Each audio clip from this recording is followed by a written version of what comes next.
नमस्कार मित्रांनो, स्वागत आहे तुमचं सोल फॅमिली मराठी या चॅनलमध्ये. मी तुमची मैत्रीण पल्लवी. तर आज आपण ध्यान करताना येणाऱ्या अनुभवाबद्दल बोलणार आहोत. पण साध्या मतानुसार म्हणजे एकदम साध्या मतानुसार नाही, तर माझे जे गुरु आहेत ब्रह्मऋषी सुभाष पत्रीजी, पितामह पत्रीजी ज्यांना आम्ही म्हणतो, यांनी जे स्पष्टपणे सांगितले आहे त्यानुसार म्हणजे ध्यान करताना रंग दिसतात, प्रकाश दिसतो, शरीर हलकं होतं, ऊर्जा जाणवते. हे सगळं नक्की काय असतं? तर पत्रीजी सांगतात हे सगळं अनुभव आत्मजागृतीच्या प्रक्रियेतील नैसर्गिक टप्पे आहेत. फार महत्त्वाचं आहे मित्रांनो. फार सुरुवातीला मलाही समजत नव्हतं. पण जसं त्यांची टीचिंग घेतली आहे तसं सर्व गोष्टी फार क्लिअर झाल्यात. आपल्यासाठी हे फार महत्त्वाचं आहे. तर आपण नक्कीच आजच्या या व्हिडिओमध्ये तुम्हाला मी सांगण्याचा प्रयत्न करेन की ध्यानात येणारे अनुभव म्हणजे नेमकं काय असतात. तर आतापर्यंत तुम्ही चॅनलला सबस्क्राईब नसेल केलं तर प्लीज चॅनलला सबस्क्राईब करा. जे पण तुमचे विचार आहे कॉमेंटमध्ये मला जरूर सांगा आणि व्हिडिओ चांगला वाटला तर व्हिडिओला लाईक जरूर करा. तर सुरू करूया मित्रांनो आजच्या या व्हिडिओला. बघा, ध्यान म्हणजे काय, म्हणजे मेडिटेशन म्हणजे काय? पत्रीजींच्या मते म्हणजे माझ्या गुरूंच्या मते ध्यान म्हणजे श्वासावर लक्ष ठेवून स्वतःला ओळखण्याची प्रक्रिया. बघा, ध्यान म्हणजे मंत्रजाप नाही, ध्यान म्हणजे कल्पना करणे नाही, ठीक आहे? ध्यान म्हणजे कोणत्याही देवतेची प्रतिमा मनात ठेवणे नाही. ध्यान म्हणजे फक्त श्वासा म्हणजे आपला जो श्वास आहे त्याचे निरीक्षण करणं. त्यांनी एक गोष्ट म्हटली आहे मित्रांनो, आणि ते सारखं म्हणत असतात की तुमचा जो श्वास आहे तोच तुमचा पहिला गुरु आहे. Your breath is your first guru, असं ते नेहमी सांगतात. जेव्हा आपण फक्त श्वास पाहतो तेव्हा मन शांत होतं. मन शांत झालं की आत्म्याची ऊर्जा सक्रिय होते. रंग आणि प्रकाश का दिसतात मग? तर जे माझे गुरु आहेत ते स्पष्टपणे सांगतात, जेव्हा आपण नियमित ध्यान करतो तेव्हा आपल्या सूक्ष्म शरीरातील जी चक्रे असतात, जे 7 चक्र आपण म्हणतो ना, मूलाधार, स्वादिष्ठान, मणिपूर, विशुद्धी, अनाहत, सहस्त्रार, जे पण आपले साती चक्र काय आहे ना, ते सक्रिय होतात. ऊर्जा वरच्या दिशेने प्रवास करू लागते. म्हणजे विशेषतः आज्ञाचक्र जे असतं आपलं आणि सहस्त्रार चक्र, ते काय होतं ना, जागृत होताना म्हणजे होत असतं. म्हणून लोकांना प्रकाश, रंग, जो निळा आकाश आहे, तारे, हे सर्व दिसतात. हे भ्रम नाही आहे मित्रांनो, हे कल्पनाही नाही आहे, हे चेतनेचे वैज्ञानिक अनुभव आहेत. पण पत्रीजी म्हणतात अनुभवामध्ये अडकू नका. रंग दिसले ठीक आहे, नाही दिसले तरी ठीक आहे. मग आहे की शरीर हलकं होणं आणि कंपन ऊर्जा जी असते ती काय आहे? तर बघा, ध्यान करताना शरीर हलकं होणं म्हणजे काय?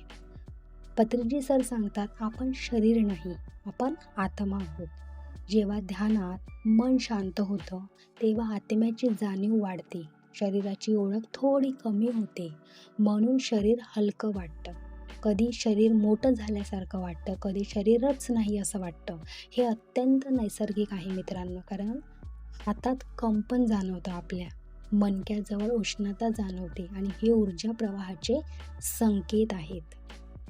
मग इथे सर्वात महत्त्वाची एक सूचना आहे, ती म्हणजे काय, की पत्रीजी सर नेहमी एक गोष्ट सांगतात, अनुभव तुमचे गुरु नाही. बघा, ऐका, काय महत्त्वाचं आहे. अनुभव तुमचे गुरु नाही आहे, तुमची जागरूकता हाच तुमचा खरा गुरु आहे.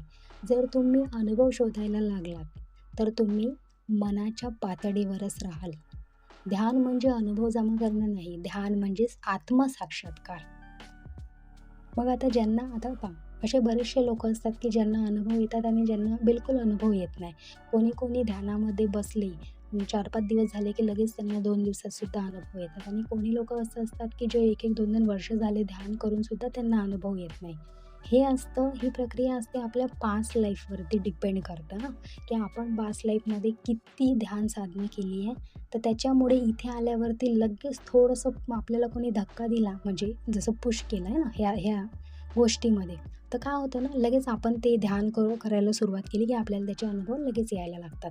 आणि कोणाकोणाचं काय असतं ना, मागच्या जन्मात त्यांनी साधना नाही केलेली असेल किंवा जास्त जोर नसेल दिलेला, म्हणून त्यांना ह्या जन्मात थोडा वेळ लागतो. फरक फक्त एवढाच असतो. पण ज्यांना अनुभव येत नाही त्यांच्यासाठी अजून एक काय असतं, की खूप जण म्हणतात मला काहीच अनुभव येत नाही. तर पत्रिजी सरांचं इथे अजून एक स्पष्ट उत्तर आहे. जर तुम्ही रोज शांत बसत असाल, श्वास पाहत असाल, तर ध्यान होत आहे.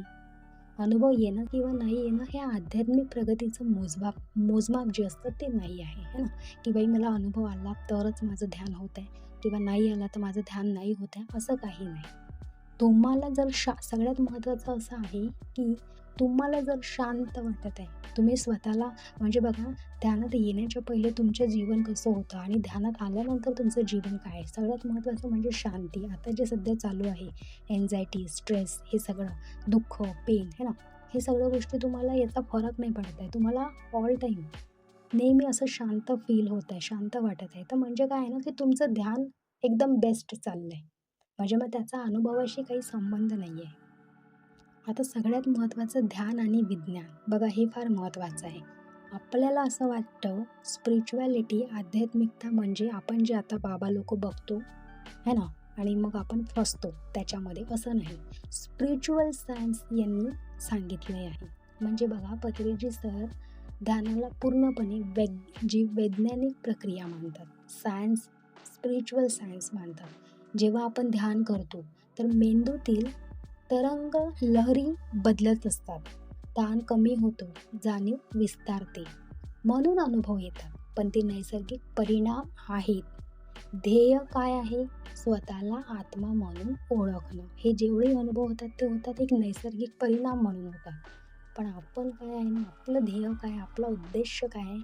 आपण काय ओळखायचं, की बाबा मी शरीर नाही, मी एक आत्मा आहे. स्वतःला आत्मा म्हणून आपण ओळखलं पाहिजे. हे इथे ध्यान आणि म्हणजे स्पिरिच्युअल सायन्सच्या हिशोबाने, ध्यान आणि विज्ञानच्या हिशोबाने त्यांनी हे सांगितलं आहे. तर मग आता सगळ्यात शेवटचा जो संदेश आहे मित्रांनो, तो फार महत्त्वाचा, की ध्यानात रंग दिसले, प्रकाश दिसला, ऊर्जा जाणवली, तर आनंदाने स्वीकारा. पण त्यांना धरून बसू नका. फक्त श्वासावर लक्ष ठेवा. नियमित ध्यान करा. स्वतःला ओळखा. पत्रिजी सरांचा स्पष्ट संदेश आहे. Self realization is the goal. म्हणजे अनुभव येतील जातील, पण आत्मज्ञान शाश्वत आहे. म्हणून ध्यान करत राहा, निरीक्षण करत राहा आणि स्वतःचा शोध घेत राहा, की तुम्ही इथे कशासाठी आले आहात. तुम्हाला इथे बघू त्या परमात्म्याने कशासाठी पाठवलेलं आहे आपल्याला. इथे जेवढेही आपले संत आले, जेवढे आपले गुरु आले, त्यांनी आपल्याला काय सांगितलंय? इनडायरेक्टली त्यांचा सांगायचा जो म्हणजे शब्दांच्या, वाणीच्या मागचा जो अर्थ आहे तो काय आहे, तो मेसेज काय आहे, तो शोधा. तर मग मित्रांनो, भेटूया पुढच्या व्हिडिओमध्ये. तोपर्यंत आतापर्यंत जर चॅनलला सबस्क्राईब नसेल केलं तर प्लीज चॅनलला सबस्क्राईब करा. जे पण तुमचे विचार आहे कॉमेंटमध्ये मला जरूर सांगा आणि व्हिडिओ चांगला वाटला तर व्हिडिओला लाईक जरूर करा.